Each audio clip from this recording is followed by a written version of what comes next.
At bago po ang pagdinig na yan, ay nagtulakan muna sina Senador Robin Padilla at Interior Secretary John Vic Remulla. Dahil umano yan sa tangkang huwag papasukin ang resource person ng Cayetano Block. At nakatutok live si Sandra Aguinaldo. Sandra. Yes, Vicky, mula pa kagabi hanggang ngayong araw ay nagkasubukan nga po ng puwersa ang dalawang grupo dito sa Senado. Yan po yung Gatchalian Block at Cayetano Block. Nagpang-abot sina Senador Robin Padilla at DILG Secretary John Vic Remulla sa hallway na ito ng Senado. Ang balyahang ito bunsod ng kagustuhan ni Senadora Pia Cayetano na papasukin ang 18 ex-Marines na panauhin sa pagdinig ng Blue Ribbon Committee ng Cayetano Block. Bagay na hindi raw pwede, sabi ng paksyon naman ni Senador Sherwin Gatchalian. Ang nanaig ang grupo ni Padilla at Cayetano na nagtagumpay na makarating sa session hall kasama ang mga ex-Marines. Pero bakit nga ba humantong sa isa na namang tensyonadong sitwasyon ng Senado? Ang ganitong pangyayari, epekto ng sigalot sa liderato ng Senado sa pagitan ng nagpakilalang paksyon ni Senador Win Gatchalian na nagsasabing siya ang acting Senate President at sa paksyon ni Senador Alan Peter Cayetano na nagsasabing nananatili siyang Pangulo ng Senado. Ang dalawang kampo may kanya-kanyang Senate Blue Ribbon Committee. Ang komite ni Senador Erwin Tulfo ng Gatchalian Block at komite ni Senador Pia Cayetano ng Cayetano Block. Kaya kagabi, mistulang labanan ng memo ang nangyari. Sa memo ni Cayetano, sinabi niyang may hearing ang Senate Blue Ribbon Committee.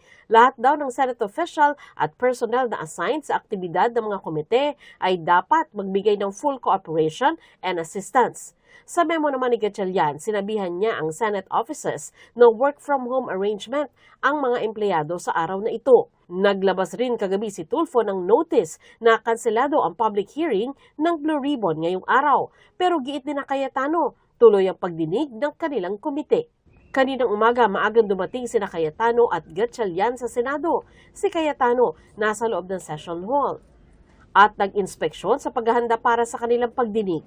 Pero sa kanyang press con, iginiit ni Gatchalian, walang Senate hearing ngayong araw, kaya walang resource person na papapasukin. Papadlock po ba ang session hall or any committee room para hindi nila magamit?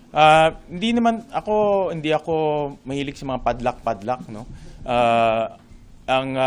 Basta sundan lang yung protocol. So ibig sabihin may mga protocols tayo for security, no. For example, kung walang hearing, di walang resource persons, no.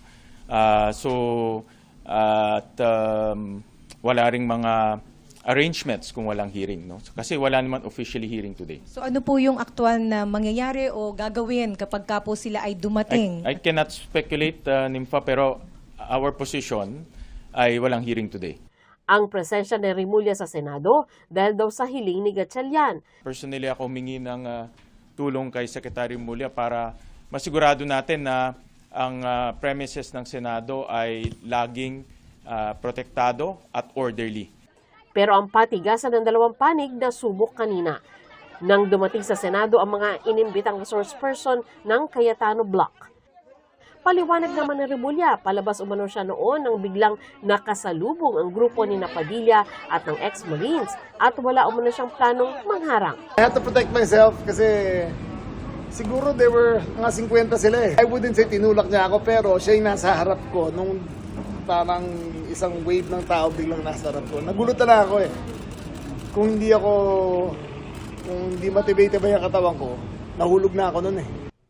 Paliwanag niya, nasa Senado siya para tumulong sa kaayusan sa labas ng Senado dahil sa mga rally. Nakipag-ugnayan din daw siya dahil pinatawag daw ng Cayetano Block si dating DPWH engineer Bryce Hernandez na nasa ilalim ng kustodiya ng BJMP na nasa ilalim naman ng opisina ni Remulla. There was a summon of the Sandigan Bayan na para i-produce si Bryce Hernandez dito. Nag-order yung old Blue Ribbon Committee. So kanina pinakita niya sa akin na yung new Blue Ribbon Committee sumulat sa Sandigan Bayan na they no longer recognize the request. Nakapasok man sa loob ng session hall ang grupo ni Cayetano, wala naman ang staff ng Blue Ribbon Committee. Bagay na pinuna ng grupo ni Cayetano. Walang staff, so you can take the chairs over there, over here.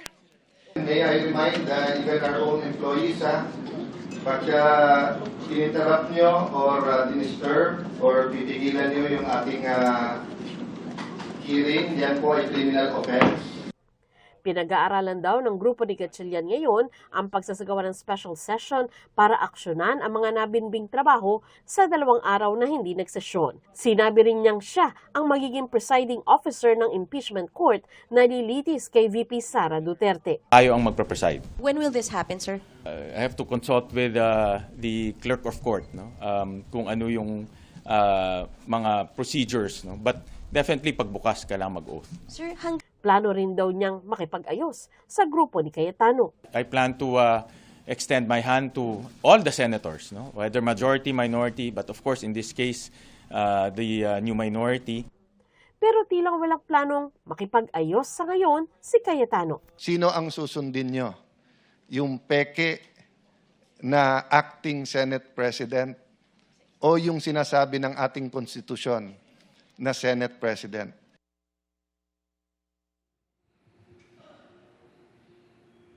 Vicky, maaasahan na hindi ito yung huli na magkakasubukan ng kapangyarihan ng dalawang grupo na ito, lalo na nagsabi yung grupo ni Cayetano na maaring magsagawa sila ng susunod pang hearing at yung kay Gatchalian naman, sila ay pinag-aaralan po nila kung sila ay magsasagawa ng special session. Vicky?